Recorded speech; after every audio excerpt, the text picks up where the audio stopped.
Jeune de Côte d'Ivoire, toi qui m'écoutes, sache que face au chat, tu as résisté. Face aux armes, tu as résisté. Les mains nues. L'élection du 31 octobre 2010 n'est pas l'élection de 1990. Ce n'est pas l'élection de 1995. Ce n'est pas l'élection de 2000. L'élection du 31 octobre 2010 est une leçon particulière. Dans les urnes du 31 octobre, tu vas affirmer ta liberté. Tu vas affirmer d'avoir dit non. Parce que ce que l'on cherche à te faire faire, c'est de te faire regretter d'avoir dit non. Pourquoi as-tu dit non à l'humiliation? Pourquoi as-tu dit non à la domination? Pourquoi as-tu dit non à l'oppression? Les résultats, nous avons une procédure et un mode opératoire. Cette crise a permis à l'armée de faire son toilettage. À toute manière.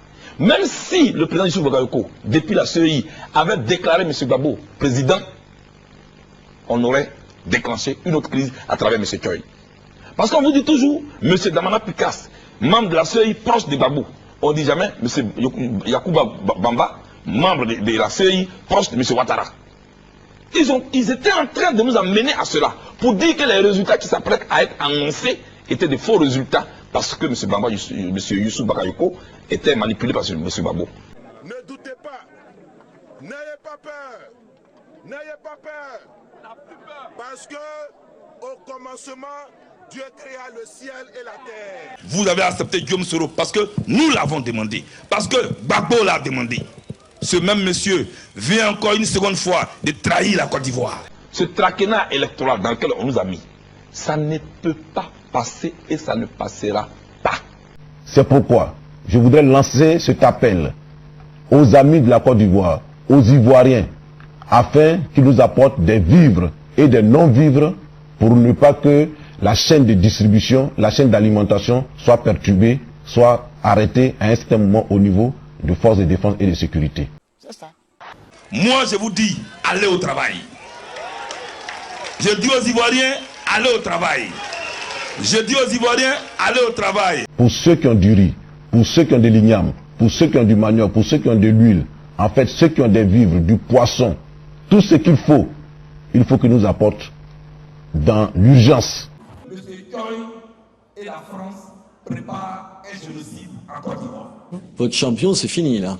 Non, la curie annoncée n'a pas eu lieu. La débandade tant annoncée par les médias français notamment n'a pas eu lieu. La résistance La continue. résistance de qui? Le chef d'état-major qui est réfugié, le chef d'état-major de l'ensemble des armées qui est réfugié à l'ambassade d'Afrique du Sud. Vous aurez observé avec moi qu'il n'est pas au Golfe, ce qui veut dire que s'il n'est pas avec nous, il n'est pas pour autant avec M. Ouattara. Tout ça, Alain, quelqu'un qui se réfugie, qui était le responsable de l'armée, qui se réfugie dans une ambassade, c'est qu'il a peur pour sa vie et qu'il sent bien que tout est foutu. C'est son droit le plus absolu. Les résultats des élections de Côte d'Ivoire aujourd'hui posent problème. La communauté internationale s'acharne sur Laurent Gbagbo. Alors pour nous, en Côte d'Ivoire, les élections ont eu lieu et les résultats n'ont pas été prononcés dans le délai, ont été même prononcés dans un hôtel de la place. M. Ouattara a recruté des milliers de mercenaires qui ont envahi le territoire ivoirien.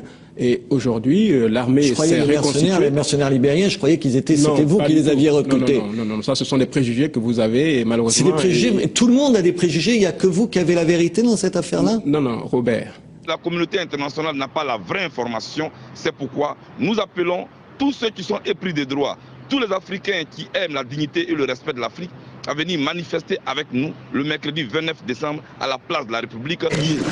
Hier, on vous a donné des résultats de la diaspora qui n'ont pas été consolidés par la commission. Voilà. Ce n'est plus du droit. Là, ce n'est plus du droit. Moi, je ne suis pas Alassane Ouattara. Je ne suis pas Guillaume Soro. Gbagbo Laurent n'est pas Alassane Ouattara. Gbagbo Laurent n'est pas Guillaume Soro. À Yamoussoukro, la capitale politique, il n'y a même pas eu de combat. Les hommes qui étaient chargés de défendre le gouvernement ont fui. Oui. Ça montre bien qu'aujourd'hui c'est la débandade. C'est quoi? Quand vous partez sans combattre, ça s'appelle un peu fuir quand même, non? Monsieur Robert Ménard. Honnêtement.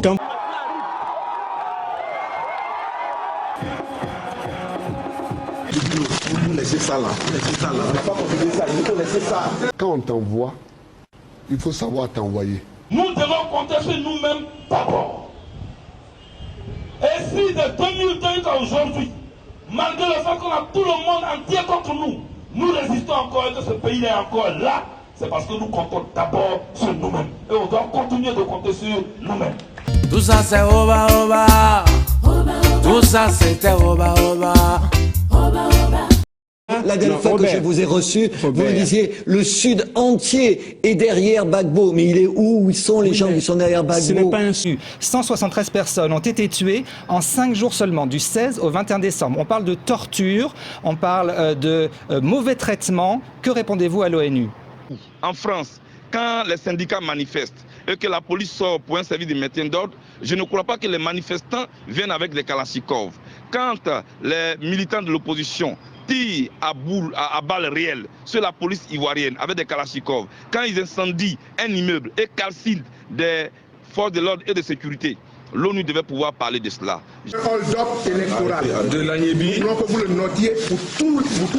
Je voulais préciser que ce qui s'est passé hier n'est nullement une volonté manifeste de la CEI ou bien de quelque clan que ce soit de bloquer la proclamation des résultats. On avait une salle de crise où à 1 heure on avait déjà toutes les données des résultats. Et là, le lendemain à 10 heures, on a fait une réunion pour voir comment empêcher la CEI de proclamer les résultats. Et c'est là que je n'étais pas d'accord. On avait décidé, nous jeunes patriotes, on nous avait donné instruction d'aller attaquer la CEI, de marcher sur la CEI. C'est moi qui ai découragé mes amis. J'ai appelé Blé Goudé, je lui ai dit, mais Charles, la télévision nationale est là. Toute la presse internationale est là. Si on marche sur la CEI, on dira que c'est Gbagbo qui nous a envoyés. Quand on t'envoie, il faut savoir t'envoyer. C'est l'Occident qui manipule. Et en 2011, c'est ce que Sarkozy a voulu faire. Mais le grand patron Pima est là, plus équipé que le Nigeria, plus équipé que n'importe quelle armée ici. Si tu veux attaquer Gbagbo, si tu es garçon, que tu veux attaquer Gbagbo, si tu es garçon, que tu veux attaquer Gbagbo, si tu es garçon, que tu veux attaquer Gbagbo, si tu es garçon, si tu es garçon, que tu veux attaquer Gbagbo. Prends le grand 3e Pima, prends tes chars, viens au palais, nous sommes essayer. Arrêtez d'entretenir le sentiment, d'un pouvoir qui serait totalement délité. Enfin, attendez, c'est pas les institutions ça de la République vous avez vu les images? Non, mais arrêtez de vous emballer pour pas grand-chose. On avait annoncé une rébellion qui prendrait Abidjan dans quelques heures. Elle serait aux portes d'Abidjan. Elle a été mise en déroute au palais présidentiel. Elle a été mise en déroute devant la télévision. Je vous ai parlé des 14 corps des types européens. Vous pouvez envoyer des correspondants, prendre les images. En 4 jours, Robert, la rébellion, elle a repris tous les pays. Elle est héliportée. C'est une rébellion caviar. Nous remarquons aussi qu'il y a eu des violences au nord. Il y a eu même des électrices qui ont été violées, violentées, tuées. Voilà, tuées. Et nous pensons que le scrutin, donc, eu égard à ce constat, n'a pas été sincère, n'a pas été libre, n'a pas été transparent, n'a pas été démocratique. Et que les violences qui se sont exercées sont des natures à discréditer ce qui s'est passé dans le Nord. Et donc, d'en entraîner par voie de conséquence l'invalidité. Il n'y a pas eu de fraude. Avant même le 2e tour, le président Gbagbo a exigé que l'armée se déploie au nord pour superviser, pour surveiller les élections, pour que ça se passe bien. Mais personne n'a contesté. On ne peut pas supprimer les résultats de cette région, 7 départements. Comment, dans un pays, des gens, ils prennent une machette ou un couteau et ils égorgent des gens? C'est un peu malhonnête, quoi. On a été inquiet. Et j'ai demandé à le voir, accompagné du camarade Folatine. Mais il a lu dans mes idées. Et il savait exactement ce que je voulais lui dire. Quand on s'est assis, il ne nous a même pas laissé prendre la parole. Il a pris la parole. Il dit, je suis en train de résister, c'est pour vous. C'est un peu malhonnête, quoi. Je souhaite, et je le dis à la fin, que ces pratiques cessent. Pourquoi? Pour moi, c'est un test que nous avons aujourd'hui. Nous avons passé tout notre temps à accuser l'Occident d'être à la base de nos malheurs. Nous avons aujourd'hui toute la latitude de prouver que nous sommes responsables. Que ce soit du côté du RDR ou que ce soit, moi je souhaite que ceux qui nous regardent comprennent que nous sommes fatigués de cette guerre. Je voudrais dire à tous les Ivoiriens, la politique est un art qui s'exerce avec élégance. Avec élégance. C'est aussi un jeu. Et il n'y a pas de jeu au monde qui se solde par 2 vainqueurs. Un match de football oppose toujours 2 équipes à la fin des 90 minutes ou 120 minutes. Forcément, c'est une seule qui gagne. C'est ce que je veux que les jeunes de notre génération retiennent, et ceux de demain, que la démocratie ou la politique, ce n'est pas la guerre. Les résultats, vous laissez ça là. Laissez ça là. On n'a pas confirmé ça, il faut laisser ça. Tout ça c'est oba.